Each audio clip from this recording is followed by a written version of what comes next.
Hola, buenos días.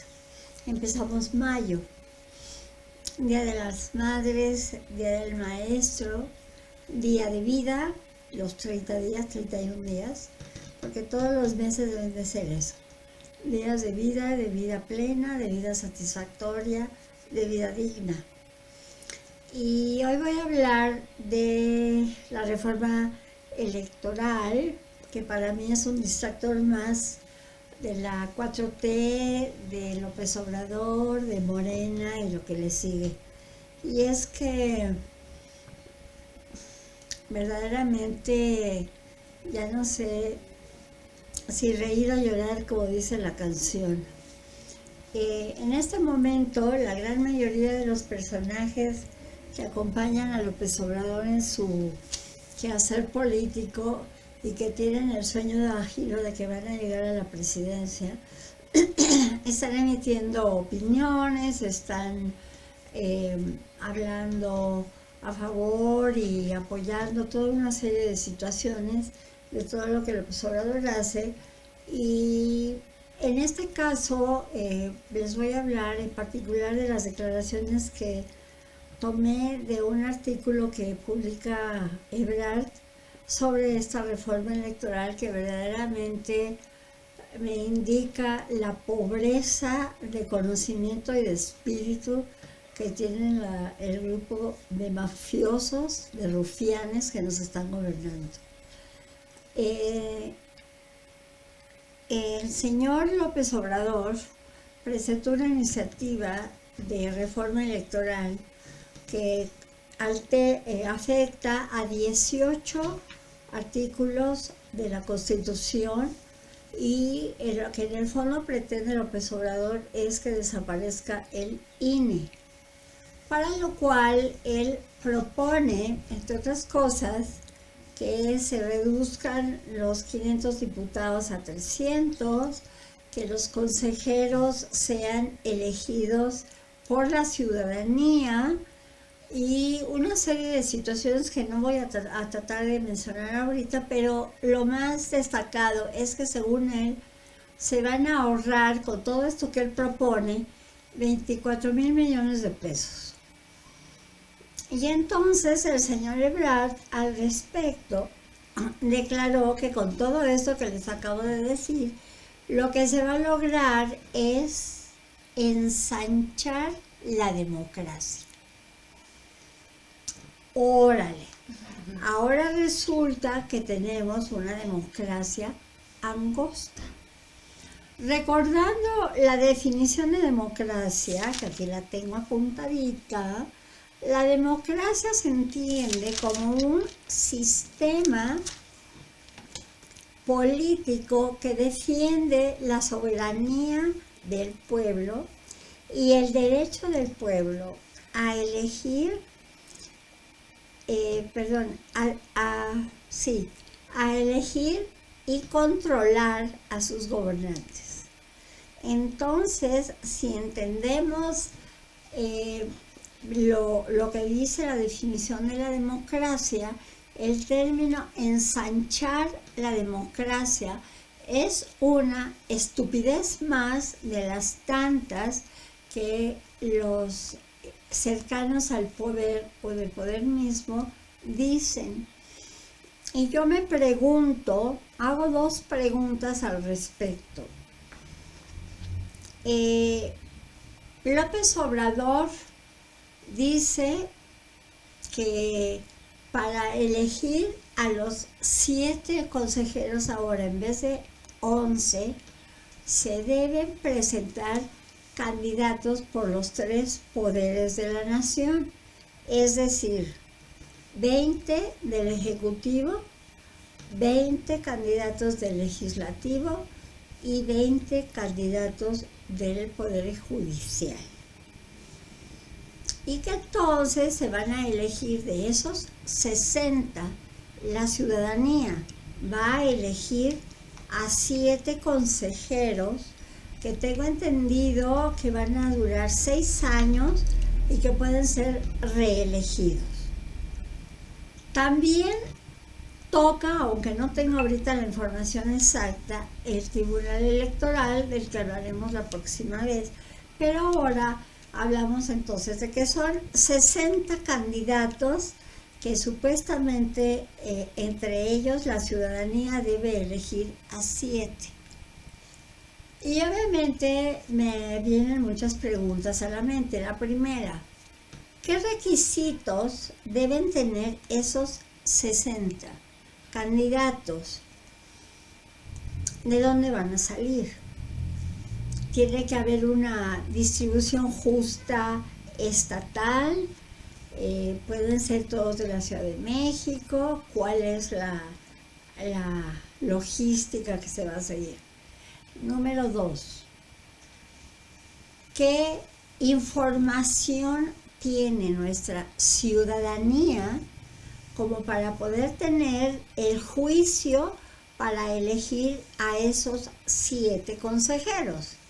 Es decir, si nos damos cuenta, desde que apareció el señor López en el escenario político, una de sus estrategias y una de sus instrumentos ha sido la consulta popular, entendiéndose eso como que es la población la que todo lo sabe, y como todo lo sabe, tiene los elementos para juzgar, para opinar y para elegir.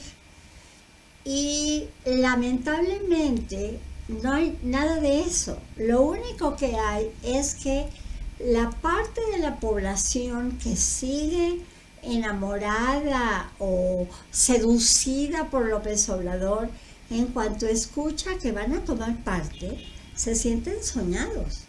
O sea, no importa, dice Bobbio, no importa qué tanto sepa yo de fulanito de tal como para que sea el consejero, porque pues igual me pueden dar una descripción idónea de cada uno de los 60 y cómo la población, que somos 92 millones que formamos el padrón electoral, vamos a poder revisar los 92 millones, lo que dice el currículum de cada uno de estos superstars, superestrellas, candidatos para ser elegidos.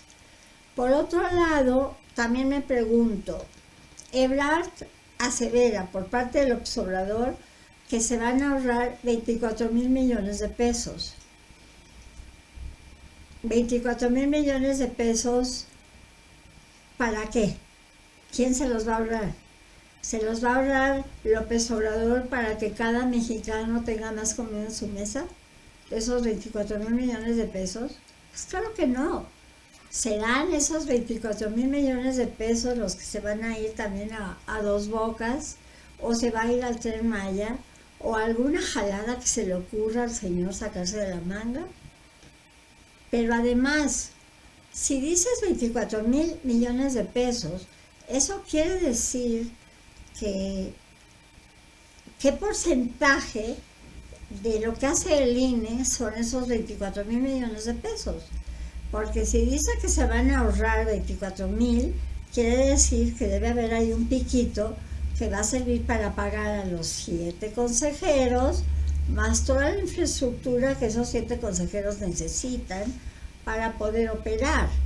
Y el poder operar significa llevar a cabo elecciones, llevar a cabo la credencial del elector, llevar a cabo una serie de acciones que nadie se ha querido dar cuenta de los cercanos a López Obrador, que es lo que lleva a cabo el INE.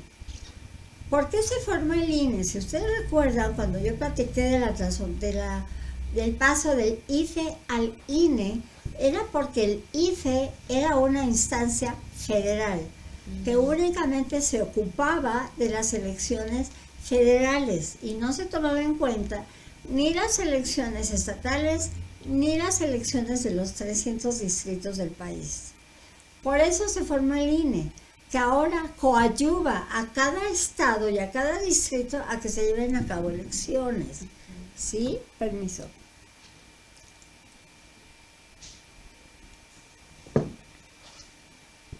Eso cuesta. En primer lugar, todas las acciones que lleva a cabo el INE están incluidas en una ley, en un reglamento que aprobó la Cámara de Diputados. Todo lo que hace. Pero además, todo lo que hace el INE, a pesar de que se supone que es autónomo, en lo único que no es autónomo, lamentablemente, es en el presupuesto. Entonces, si se acuerdan, en diciembre, y lo repito, se le recortó al INE una cantidad enorme, que fueron 4,000 millones de pesos, para sus acciones del 2022, cuando tenía que llevar a cabo 6 elecciones estatales, que le cuestan al INE, no le cuestan a López Obrador ni a su gabinete de supersecretarios, no, le cuestan a la institución llamada Instituto Nacional Electoral, porque tiene que capacitar. ¿Cuánto dijo que tenían que capacitar? No sé, 7,000 o 20, no sé el número de personas para que estén en cada casilla, más lo que implica tener cada casilla con sus módulos, con sus urnas, con todo el equipo de infraestructura que se necesita poner. Bueno, pero además se alega de que el INE le da mucho dinero a los partidos políticos. Pero las cantidades que el INE le da a cada partido político no lo define el INE. El INE nada más actúa. El que define todo eso es la Cámara de Diputados. Entonces, señores diputados de Morena, primero entérense de lo que hacen o de lo que deben hacer, y luego abran la boca, y luego acusen de traidores a quienes sí están haciendo las cosas por el bien de los ciudadanos. ¿Ok? Bueno, no olvidemos que ahora el único documento de identificación que tiene el mexicano es la credencial de elector, ¿verdad? Entonces, cada uno de los 92 millones de pobladores que están en el padrón electoral tiene su credencial de elector. Pero si alguno de ellos o muchos de ellos se cambian de casa, tienen que tener una credencial nueva. Y si una persona crece y llega a los 18 años, se le tiene que dar una credencial porque ya es sujeto de votar y ya pertenece al padrón electoral. Y todo eso, señores, cuesta. Y todo eso es responsabilidad del INE. Para lo cual no crean que tienen un changarrito en el tianguis del viernes en la esquina. No, tiene que tener locales, tiene que tener personal, tienen que tomar equipo porque hay que tomar la foto en tal forma que esa foto no se pueda alterar, que no se pueda, ¿cómo se llama? En el mismo material, ¿no? Para que no puedan duplicarlo. Eso, para que no puedan falsificar es la palabra, es que luego ya saben mi Alzheimer. El hecho es de que todas estas cosas que les estoy diciendo parece que estamos jugando Marta Atenas, y es lo más lógico y a nadie se le ocurre pensarlo cuando escuchan la palabra del tlatoani ahora, que se llama Andrés Manuel López Obrador, y que lo único que piensa es, como lo dijo un periodista que se llama Francisco Valdés Ugalde, en un artículo que escribió hace unos días que se llamó La caída de los 3 mitos. No voy a entrar en la caída de los 3 mitos, pero él considera que a López Obrador y a Morena les estorba la democracia. Y entonces, si les estorba la democracia, condición sine qua non les estorba el INE. Y entonces lo que tratan es de destruir la democracia para crear o poner una autocracia. Y entonces vamos a ver lo que dice el diccionario de lo que es autocracia. Autocracia es un régimen político en el que una sola persona gobierna sin someterse a ningún tipo de limitación y con la facultad de promulgar y modificar leyes a su voluntad. Eso es lo que quiere López Obrador. Exactamente. Y ya que estoy hablando de la autocracia y de la definición, me voy también, y lo vuelvo a repetir, Francisco Valdés Ugalde, en su artículo, lo que considera, y en varios otros artículos que he leído, es que la oposición, así como por fin, digamos, que se pusieron las pilas y no permitieron que pasara la reforma eléctrica, deben seguir con las pilas bien prendidas y bien cargadas, con o sin litio, para que sigan adelante y logren convencer a la población de que hay otras maneras de gobernar, de salir adelante y de tener una condición de vida digna, con todas las necesidades primarias, con la posibilidad de satisfacerlas. Por lo tanto, lo que yo insisto es que la oposición se deje ya de estar diciendo sí, no somos traidores y somos traidores, y estarles haciendo el juego a los de Morena y contestarles. Ya no pierdan el tiempo con ellos porque es inútil. Lo que he insistido es que la oposición piense como unidad, como coalición, en lo que se requiere como un proyecto de nación hacia el 2024. ¿Qué le vamos a proponer al pueblo de México, ahora sí uso la palabra, o la población de México, para que vean que hay la posibilidad de que sí haya un cambio a su favor y no lo que ha estado sucediendo con la 4T? Pero no nada más es que se presente un proyecto adecuado, sino que ese proyecto esté expresado en palabras que entienda la población, la clase media baja, la clase baja, que tengan el lenguaje que a ellos les llega. Por eso el éxito de López Obrador, porque todo mexicano entiende lo que es me canso, ganso. Pero ya estuvo suave de que se canse el ganso y ya que mejor se vaya, ¿no? Y además de eso, importantísimo creo yo, es tener la posibilidad de tener un solo candidato de la coalición. Yo entiendo perfecto que cada partido tiene sus intereses y que cada partido desea que sea ese el partido que tenga su representante y que gane las elecciones. Pero si cada partido por sí va a poner un candidato, Morena nos va a llevar de calle. Entonces, por una vez en la vida, señores diputados, señores políticos de la familia política, por favor, antepongan el interés del país a sus propios intereses de partido y a sus propios intereses personales, y piensen en una figura que le haga contrapeso a López Obrador, a una figura que sepa expresarse para seducir en 2 años lo que le llevó a López Obrador seducir en 18. Porque eso es lo que le ha pasado. 18 años este hombre juró y perjuró que todo el mundo iba a tener de todo. Entonces pues se la creyeron. Y creen tanto en él porque es la cara que conocen, como conocen a Luis Miguel. ¿Sí?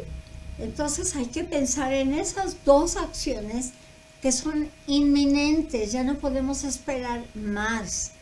Es un proyecto de gobierno y un individuo o individua, alterando el español, que represente los intereses reales, comprometido con el país o comprometida con el país, para que verdaderamente empecemos a reconstruir todo lo que se ha destruido.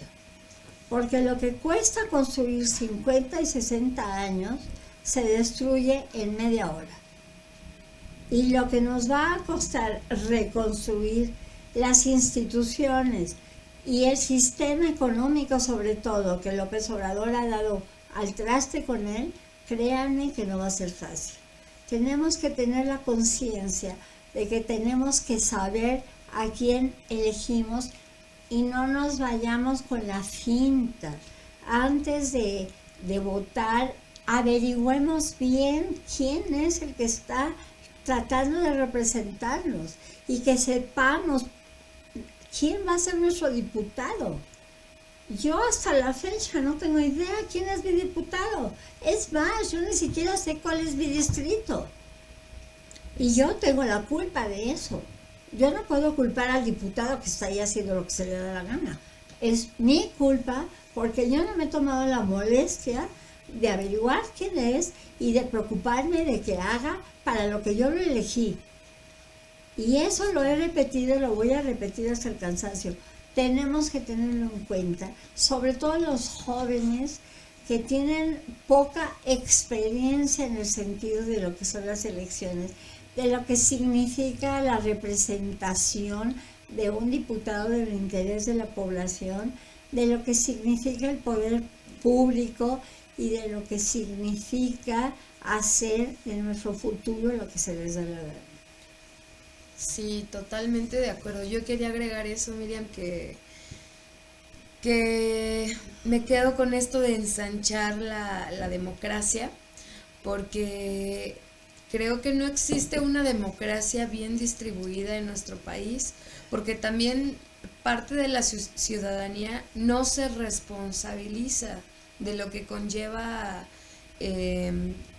pues agregar la democracia a nuestro estilo de vida. ¿A qué me refiero con esto? A que si la ciudad, el país, está dividido entre el gobierno, el pueblo, las clases sociales, como sea que esté dividido, todos tenemos una responsabilidad. Y ensanchar la democracia no tiene que ver con romper con el INE o con iniciar otros 3 sistemas no gubernamentales que nos ayuden a hacer nada.